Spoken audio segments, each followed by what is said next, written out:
Hello guys, welcome to my channel. Okay, അപ്പോൾ ഇന്ന് നമുക്കൊരു ഐസ്ക്രീം ചലഞ്ച് നോക്കിയാലോ. അപ്പോൾ രാവിലെ ഞാനൊരു അരുണിൻ്റെ ഐസ്ക്രീം കഴിച്ചായിരുന്നു. ഇത് ജസ്റ്റ് ഒരു മിനി പാക്കാണ്, ബിസ്ക്കറ്റ് പോലെ ഇരിക്കും ഗൈസ്. പക്ഷേ ഇത് ലിച്ചി ഫ്ലേവറാണ്. എനിക്ക് വലുതായിട്ട് ഇഷ്ടപ്പെട്ടില്ല, അതാണ് എൻ്റെ മുഖത്ത് കാണാൻ പറ്റും ഗൈസ്. എനിക്ക് വലുതായിട്ട് ഇഷ്ടപ്പെട്ടില്ല.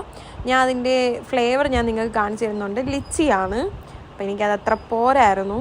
അതിനുശേഷം ഒരു ഉച്ചയ്ക്ക് ആയപ്പോഴത്തേക്ക് അതിൻ്റെ ഒരു നമ്മൾ ചോക്കോ ബാറൊക്കെ കഴിക്കില്ല, അതിൻ്റെ വേറൊരു ബാർ മോഡലിൽ ഒരു നല്ല ഫ്ലേവേർഡ് ആയിട്ടുള്ള ഒരു മിൽക്കും ഒരു സ്ട്രോബെറിയും കേട്ടോ. അത് പക്ഷേ നല്ല ടേസ്റ്റായിരുന്നു. എനിക്ക് കഴിച്ചപ്പോൾ തന്നെ ഇഷ്ടപ്പെട്ടായിരുന്നു. നല്ല ടേസ്റ്റായിരുന്നു. നമ്മൾ അലിഞ്ഞു പോകുമായിരുന്നു. ഒന്നാമത് ഇത് അലിഞ്ഞു പോയി, പക്ഷേ നമ്മുടെ വായിലേക്കും നല്ല സോഫ്റ്റ് ടെക്സ്ചറായിരുന്നു. അതിനുശേഷം ഞാൻ കഴിച്ചത് ഒരു 4 മണിയൊക്കെ ആയി ഗൈസ്. ആ സമയത്ത് കഴിച്ചത് നമ്മുടെ ജ്യൂസ് പോലെ ഇരിക്കുന്ന ഒരു ഐസ്ക്രീമാണ്. അത് ഞാൻ മേടിച്ച ഫ്ലേവർ ചോക്ലേറ്റിൻ്റെ ആയിരുന്നു. അപ്പോൾ ആദ്യം കഴിച്ചപ്പോൾ എനിക്ക് ഇഷ്ടപ്പെട്ടില്ല, പക്ഷെ രണ്ടാമത് കഴിച്ച് വരുമ്പോൾ ഒരുവിധം കൊള്ളാം ഗൈസ്, കൊള്ളാമായിരുന്നു, കുറ്റം പറയാൻ പറ്റത്തില്ല. പിന്നെ ഒരു 6 മണിയൊക്കെ ആയപ്പോഴത്തേക്ക് ഒരു 3 കളർ ഫ്ലേവേർഡ് ആയിട്ടുള്ള ഐസ്ക്രീം ആയിരുന്നു. ഒന്ന് സ്ട്രോബെറി, വാനില, പിന്നെ മാംഗോ. പക്ഷെ അത് കൊള്ളായിരുന്നു ഗൈസ്. ഞാൻ സ്ട്രോബെറിയാണ് ടേസ്റ്റ് ചെയ്ത് നോക്കിയത് ഫസ്റ്റ്, പക്ഷെ എനിക്ക് ഇഷ്ടപ്പെട്ടു.